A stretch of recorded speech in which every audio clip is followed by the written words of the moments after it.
The Jewish people find themselves in an exiled country where they're terribly mistreated. It's a story we've heard over and over again, but hey, the trope had to start somewhere. Could modern science prove one of the Bible's biggest miracles? For years, amateur divers explored Egypt's Gulf of Aqaba, hearing stories of Egyptian chariot parts on the seafloor. What they found surprised archaeologists worldwide. Among coral reefs are well-preserved relics of Pharaoh's army. Wheels, weapons, and human bones still in armor, matching the Exodus story. How could this happen? Does this physical evidence match what's written in the Bible? Join us as we reveal the surprising proof of the Red Sea parting thousands of years later, the Exodus story of how Moses parted the Red Sea. We are starting with the true story of how Moses helped free the Israelites from slavery in Egypt by parting the Red Sea. Our tale starts way back when the Israelites were stuck living in Egypt. Hundreds and hundreds of years ago here, life was tough for them because the Egyptians had turned them all into slaves. They wanted out of their bad, but the king of Egypt, the Pharaoh, wasn't about to let his cheap labor force go without a fight. So when a former prince of Egypt named Moses came and demanded the Israelites be set free, the Pharaoh refused blatantly. But Moses wasn't about to give up. God had talked to him in the form of a burning bush, and God told him he had an important mission to go back to Egypt and lead the Israelites to freedom. The only problem was Moses was shy and didn't think he was cut out for the job. But God promised he would give him the power to perform miracles, including turning his staff into a snake. Moses decided to trust God and teamed up with his brother Aaron to go and try to persuade the most powerful man in Egypt. Moses' snake trick didn't convince the Pharaoh.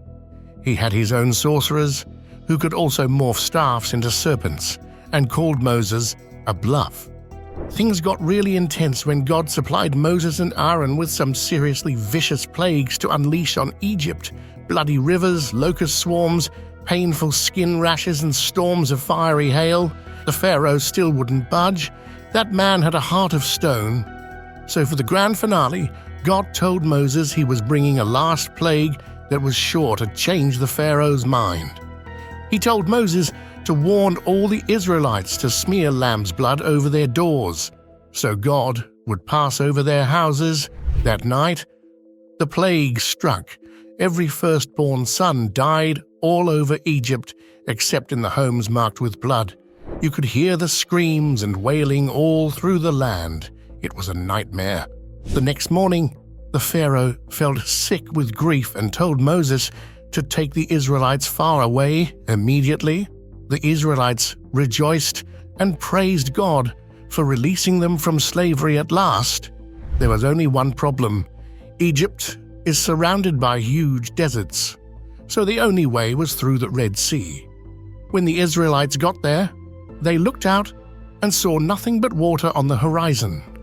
Behind them, Pharaoh was already over his heartbreak, and now he was ticked.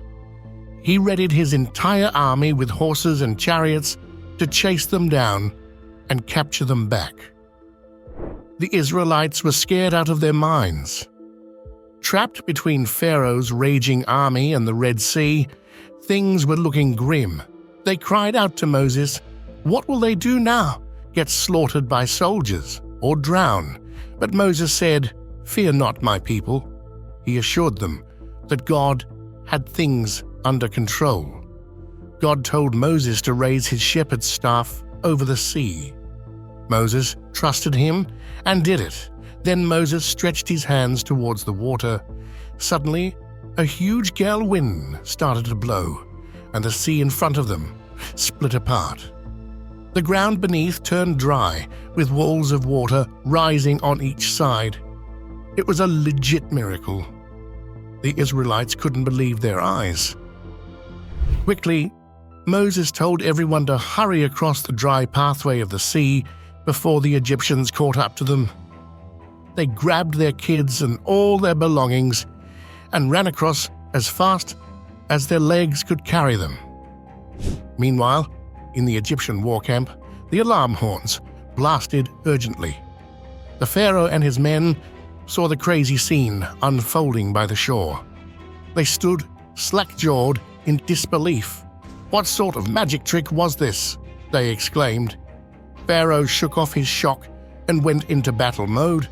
"Don't just stand there," he yelled. "Charge!"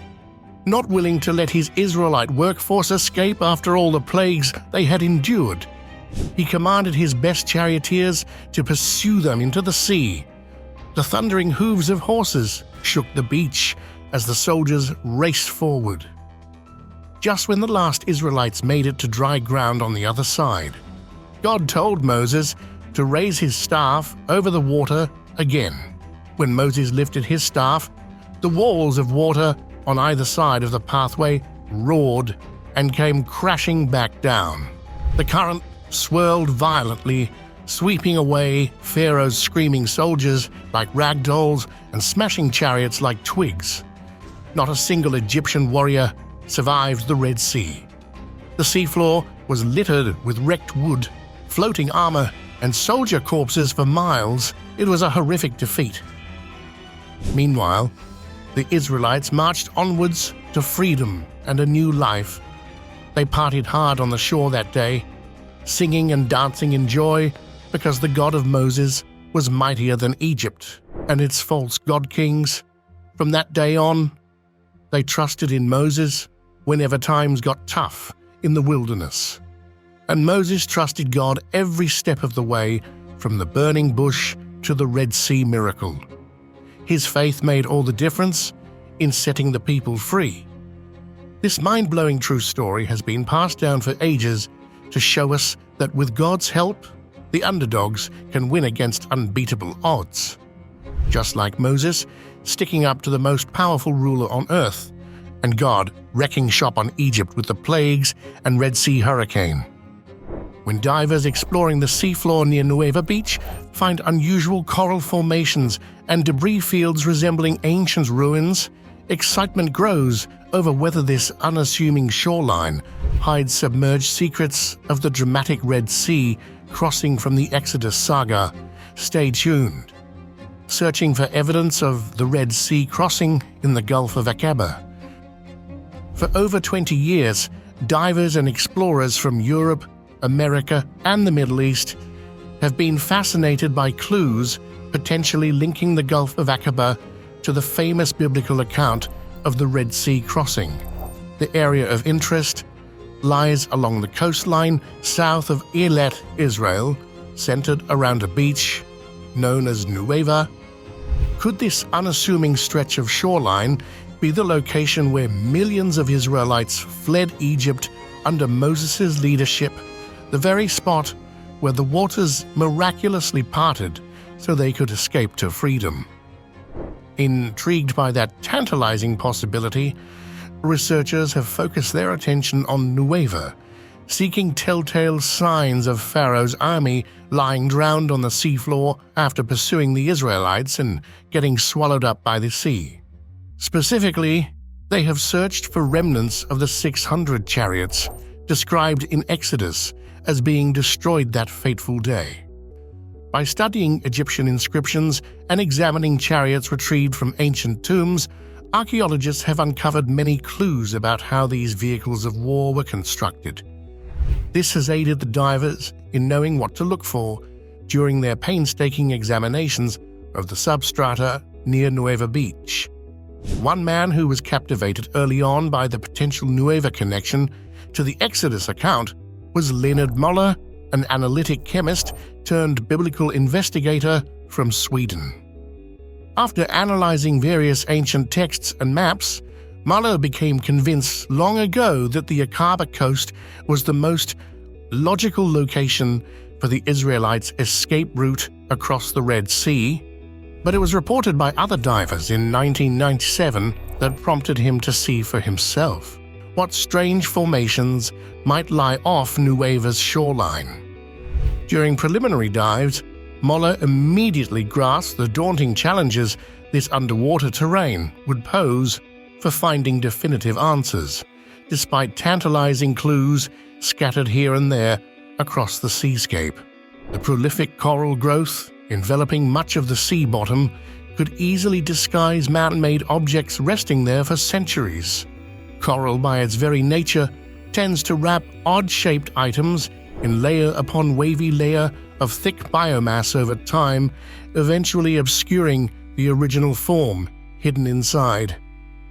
Nevertheless, Muller noted certain geological traits that gave him hope. While large, dense coral reefs flourish at the northern and southern extremities of the Gulf of Aqaba, the formations near Nueva Beach mostly sit isolated from each other, spread randomly like debris across the seafloor. Seasoned divers describe it as resembling a junkyard or ship graveyard. This irregular distribution means more of the ancient seabed is exposed and visible, rather than being buried under extensive reef clusters. In addition, the types of coral species growing into the Nueva area have some helpful characteristics. They tend to completely envelop any hard object, gradually conforming to its shape as they grows. So if a stone pillar or statuette, for example, became covered over decades or centuries, the coral might replicate its smooth surfaces and right angles, rather than just covering it with amorphous mounds. This phenomenon allows the distinct outline of man-made artifacts to remain detectable under aqua scrutiny, despite their advanced age. During his investigations around Nueva, Muller noticed several formations that stood out for their unusual geometry and angles, unlike typical coral shapes. He spotted circular forms, straight edges, right angles, and shaft-like structures that aroused his curiosity. Though obscured by marine overgrowth, might some of these in fact be ancient relics of human craftsmanship? Muller realized there was still too little evidence to conclude Nueva Beach's possible connections to the Exodus saga, but his findings convinced him the site clearly warranted more rigorous exploration using advanced equipment. So in the year 2000, he helped organize a comprehensive survey of the submarine terrain off Nueva's shoreline. For the first time, robotic cameras would plumb the depths there and transmit footage back to the surface for careful examination. Might they reveal tantalizing glimpses of what really happened here 3,500 years ago? We'll soon know. When remote cameras exploring Nueva Beach capture shapes resembling chariot wheels encased in coral formations and a fleeting golden glimmer reminiscent of an ancient Egyptian war carriage, it sparks thrilling theories of submerged remnants from the dramatic Red Sea crossing. Keep watching. Ghosts from the Exodus rise again off Nueva's shore. The robotic cameras sent to explore the seafloor south of Nueva Beach captured over 40 hours of riveting footage. Researchers carefully studied the videos once the expedition was complete, scanning each frame for clues into the distant past. Along with the strange geometrical coral formations first noticed by Leonard Muller, even more bizarre shapes appeared on screen as the remote-controlled vehicles crisscrossed the depths. One type of structure stood out repeatedly as the cameras panned across the sediment below. Scattered amidst the small coral clusters sat circular objects with 4 or 5 spokes radiating outward, connected to central hubs by straight axles angling upwards. Odder still, some balanced precariously on one thin rim instead of lying flat, looking almost like wheels standing upright on end.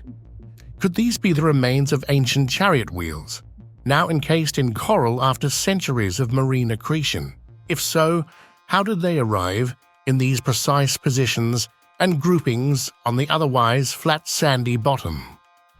The uncanny resemblance to wagon and war carriage components, as found in archaeological ruins or Egyptian artwork, raised many questions for the researchers viewing the video feeds. Not far from the upright wheels, the camera zoomed in on coral surrounding cylindrical shapes reminiscent of axles or poles. Some appeared attached on one end to circular forms, barely poking through the living veneer, suggesting possible hubs or wheel centers.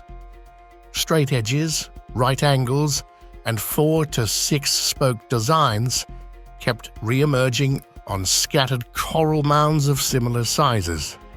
The distribution of these unnatural-looking forms contrasts sharply with typical coral growth patterns in other parts of the Red Sea. Usually, large reefs develop around existing rock outcrops along shorelines or adjacent to each other as they radiate outward across broad expanses of seabed. But here the coral clusters sit solitary and disconnected, spread haphazardly across a flat, muddy plain, devoid of hard surfaces or protrusions. They resemble the aftermath of disaster more than natural accretion. In addition, the coral species present around Nueva have certain properties that may help explain the origination of these odd shapes. These organisms cannot begin growing unless they attach first to a solid base, unlike reef formations that can start as small free-floating clusters.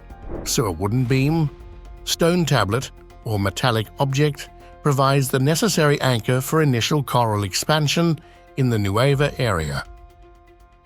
As layer after layer slowly envelops the original item, the smooth surfaces and right angles of man-made artifacts often leave their distinct impressions in the coral crust forming around them.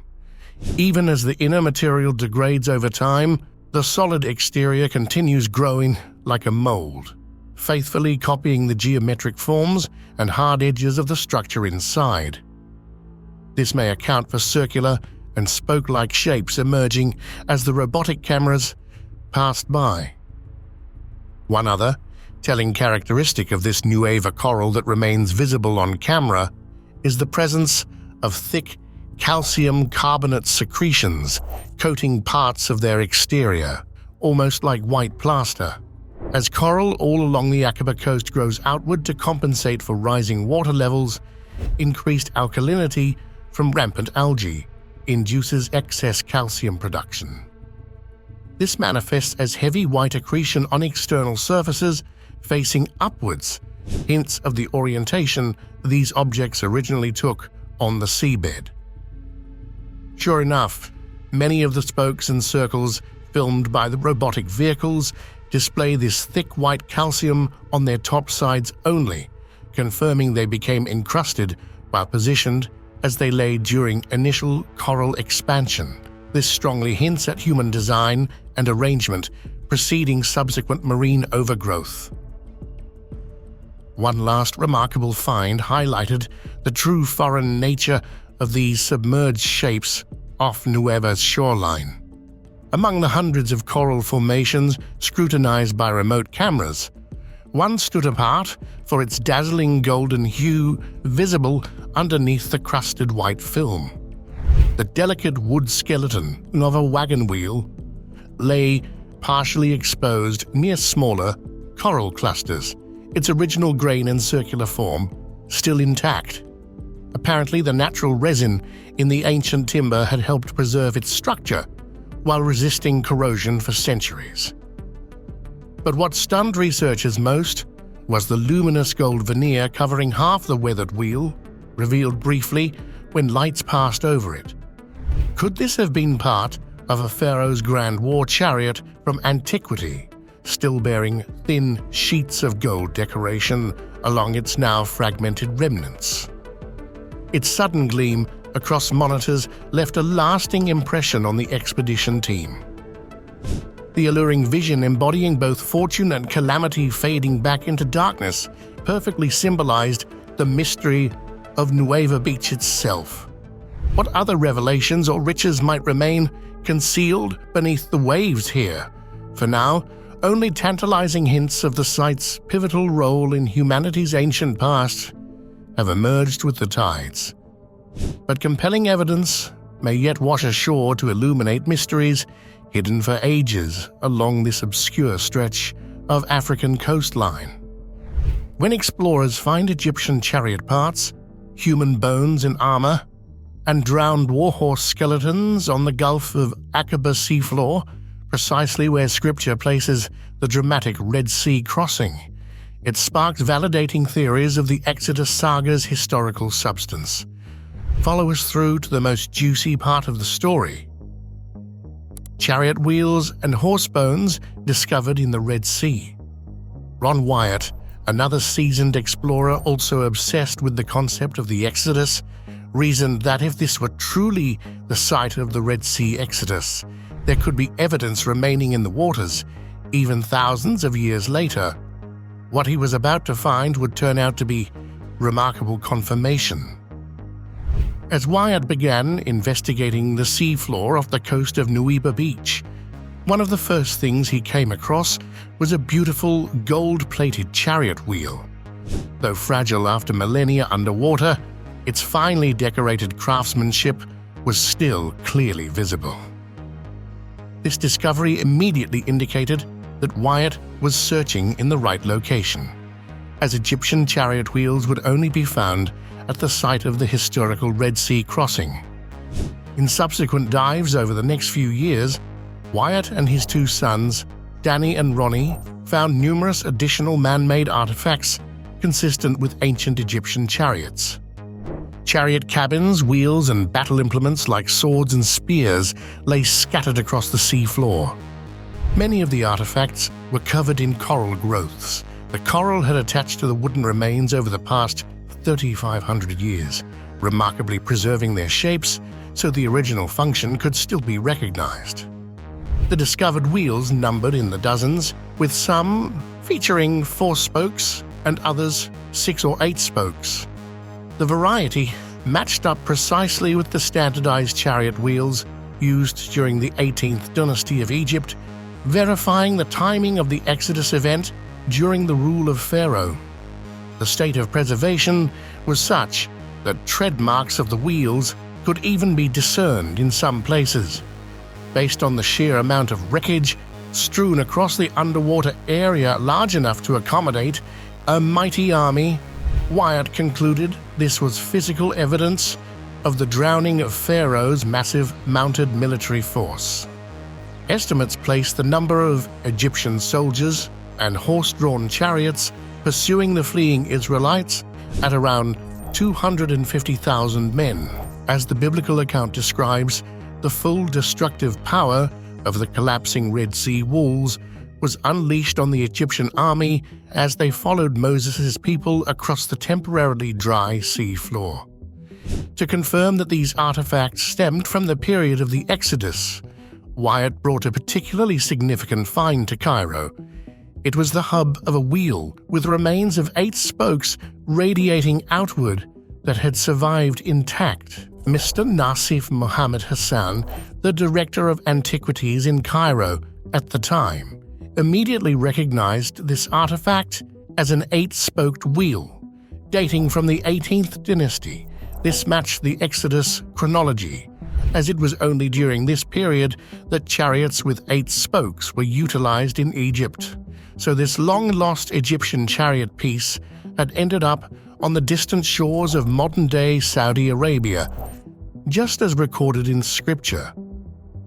As a testament to the veracity and historical actuality conveyed in the Holy Bible, coral growths had clung to the wood of ancient war chariots to perfectly preserve this stunning subsurface evidence for over 3.5 millennia. In addition to the stunning archaeological finds of Egyptian chariots and weapons on the Red Sea floor, Wyatt's team discovered another type of compelling corroborative evidence at the crossing site: bones of men and horses that perished during the Exodus event. The remains told an undeniably clear story. Mixed throughout the wreckage of destroyed chariots were human skeletons still dressed in armor with weapons nearby, painting a clear picture of warriors drowning amidst the carriage they were riding. Wyatt theorized some soldiers may have quickly stripped down and attempted to swim, while others perhaps clambered to higher ground in the confusion, only to be swept away when the walls came crashing back down. Studies of recovered bones showed both young, middle-aged, and older soldiers, further consistent with the diversity of ages expected of a massive dispatched contingent. Most chilling was the bones of hands tightly gripping ridge rocks at the high point of the land bridge, where victims had momentarily scrambled for their lives before ultimately being dragged into the swirling abyss by violent currents. Strewn amongst the human corpses were a massive number of horse bones that matched up with animals capable of pulling the heavy war chariots. Numerous equine skeletons remained partially strapped into harnessing configs attached to chariot frames, vividly capturing their last moments of desperately working to charge forward amidst the developing horror and mayhem. Marine archaeologists easily identified ribs, spines, skulls, and various leg bones from majestic steeds that tragically could not find their footings or escape the cascading torrents. As one of God's creatures without evil intents, their hapless demise, along with their riders, elicits pity today, even while resonating as solemn judgment back then. The sheer volume of bones littering the seafloor produces a sobering scene of Egyptian calamity. Wyatt commented that sections of the submarine geography resembled a junkyard with the magnitude of scattered remnants, creating an otherworldly vision of first millennium wartime spirits unable to rest in peace. Contrast this to the lack of Israelite remains located during extensive surveys near the crossing route. Moses' band had crossed safely under divine protection, while the forces of Pharaoh were consigned to slow entombment among corals and sand. The human and horse bones definitively matched an army meeting a horrific end by drowning beneath violent incoming seas, confirming the biblical recounting of terrified soldiers dashing headlong at the sight of thundering walls of water that sucked the life out of them. The uncovered evidence forms a chilling picture of judgment completed long ago yet preserved still. And with this, the historical veracity of the Exodus account shines through the distant ages to provide contemporary substance to the scriptural record. Ron Wyatt's amateur archaeological explorations of the Gulf of Aqaba shoreline yielded stunning discoveries consistent with the biblical account of the Red Sea crossing. However, establishing true scientific credibility requires corroboration by credentialed professionals. In this endeavor, Wyatt's findings received independent verification by several experts over the years across multiple disciplines. The visual evidence and samples he collected underwent rigorous examination that ultimately left the world's top researchers also convinced of the authenticity of Wyatt's claims about locating the genuine Exodus crossing site. One of the first professional validations came from Cairo's Department of Antiquities in 1978 upon Wyatt's submission of an 8-spoke chariot wheel hub recovered offshore of Nuweiba, Egypt. Senior researcher Nassif Muhammad Hassan immediately identified the artifact as an 18th dynasty chariot hub based on the era-specific design. Independent materials analysis confirmed its chemical composition as ancient bronze. Hassan also joined Wyatt on location to witness firsthand the host of additional preserved chariot parts and human remains scattered along the submerged terrain, consistent with Moses' exodus from Egypt. In the late 1990s, ex-marine technologist and inventor Dr. Leonard Moller initiated multiple scuba expeditions across the suspected crossing route.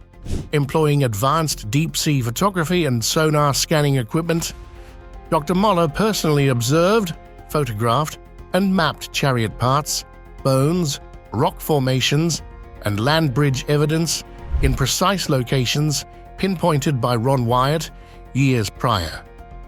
Muller had originally doubted Wyatt's amateur findings, but pursuing his battery of high-tech undersea investigations ultimately eliminated any skepticism. Muller would publish the first of 2 books showcasing photographic proof of true ancient Egyptian chariot parts submerged near Nuweiba. In Muller's published works, he declares discovering compelling evidence of the Exodus crossing site and scientifically sound correlations with Ron Wyatt's original eyewitness accounts of investigating the area. As a highly qualified marine scientist running an independent inquiry completely isolated from religious biases, Dr. Muller's corroboration bore tremendous weight. Yet for evangelistic biblical explorers like Ron Wyatt, the most meaningful vindication is spiritual. To this end, his work was heavily validated through the conversion experience of respected archaeologist Aaron Sen. Sen was the first to train Wyatt in proper underwater excavation techniques, initially assisting with exploration dives to discredit Wyatt's exorbitant claims. But over months of working the suspected crossing site, the evidence eventually overwhelmed Sen's skepticism. In his diary, Sen documented feeling spiritually transformed, stating that he was the archaeologist, he was there. He saw the dried mud, the coral-encrusted chariot parts, and the bones.